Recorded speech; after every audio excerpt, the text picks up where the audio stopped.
Nah, oke, sekarang kita akan belajar logaritma. Logaritma itu apa?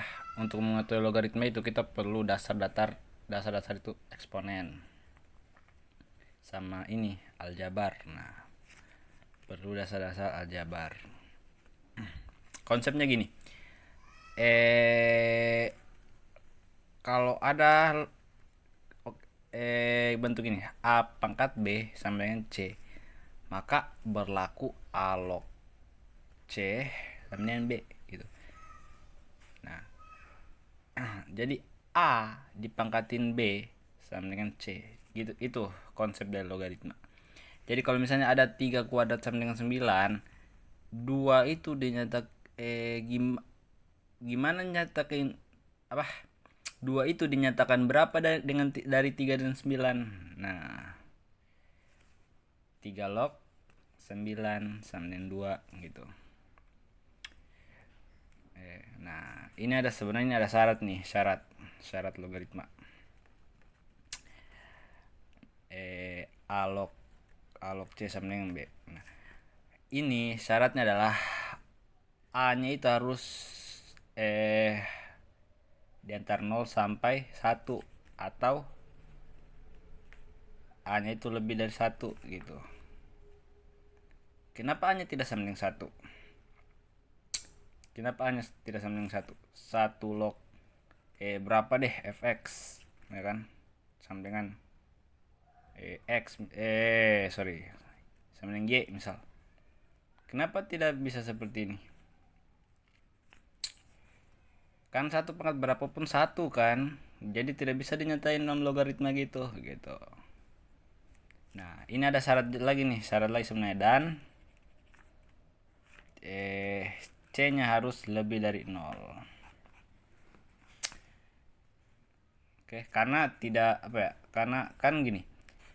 Logaritma itu kan berasal dari gini. A pangkat B sama dengan C.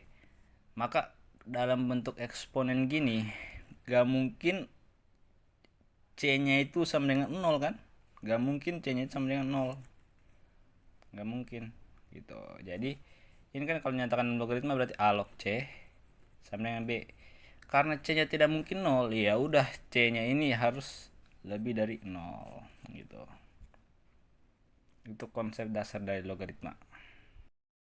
Tadi kan kita sudah dapatkan syarat-syarat logaritma itu seperti ini. Nah, dan tadi juga muncul pertanyaan, kenapa A-nya tidak sama dengan 1 kan? Karena A pangkat berapapun sama dengan 1 kan. Jadi tidak bisa nyatakan dalam bentuk logaritma.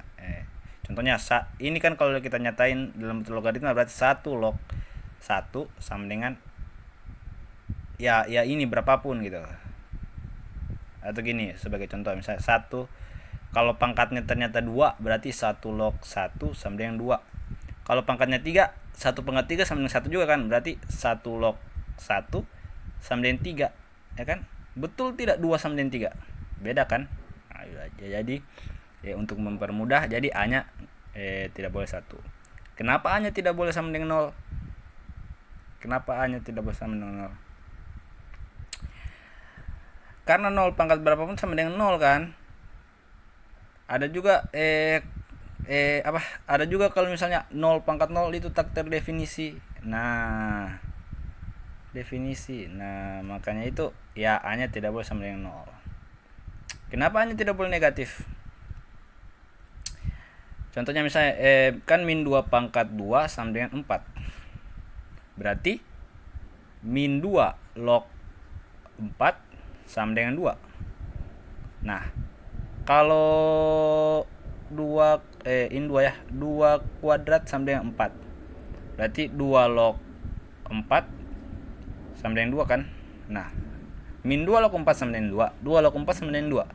Berarti sama tidak min 2 log 4 sama dengan 2 log 4? Sama tidak? Kan 2 sama dengan ini, 2 juga sama dengan ini. Berarti ini sama dengan ini kan? Sama dengan ini kan? Sama tidak? Beda lah. Di sini ada negatifnya, di sini tidak ada negatif. Jadi nah itu. Jadi basis yang di sini itu atau si A-nya sana gak boleh 2 gitu. Bisa ya. Nah, apalagi oh ya, C. Kenapa C-nya tidak boleh sama dengan 0? Ya sudah tadi lah. Karena ya A pangkat B sama dengan C, ya nilai hasil dari pangkat ini, hasil dari A dipangkatin sesuatu itu nggak mungkin menghasilkan nilai yang C sama dengan 0. Nggak ada gitu. Oke. Nah, kenapa C-nya tidak boleh negatif?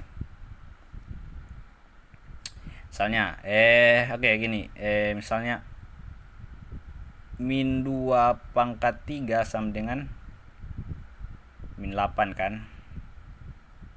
Berarti min 2 log 8 sama dengan 3. Ada juga kalau misalnya 2 pangkat 3 sama dengan 8. Berarti 2 log 8 sama dengan 3. 3 sama dengan min 2 log 8. Sorry ya, izin minus. Sorry. 3 sama dengan min 2 log min 8. 3 juga sama dengan 2 log 8. Berarti min 2 log min 8 sama dengan 2 log 8 kan? Betul tidak? Tidak. Lo lihat, di sini min 2 log min 8, di sini 2 log 8. Ya udah tentu dari segi bentuk aja dia udah beda. Gitu. Ya kalau 2 ya sama dengan 2 lah. Nggak mungkin 2 sama dengan min 2. Nah, kecuali salah satunya berbentuk variabel, bisa. Ya kan? Nggak mungkin min 2 sama dengan 2. Ya 2 harus sama dengan 2 gitu. Jadi intinya gitu. Intinya logaritma itu gitu. Ini syaratnya. Sama ini.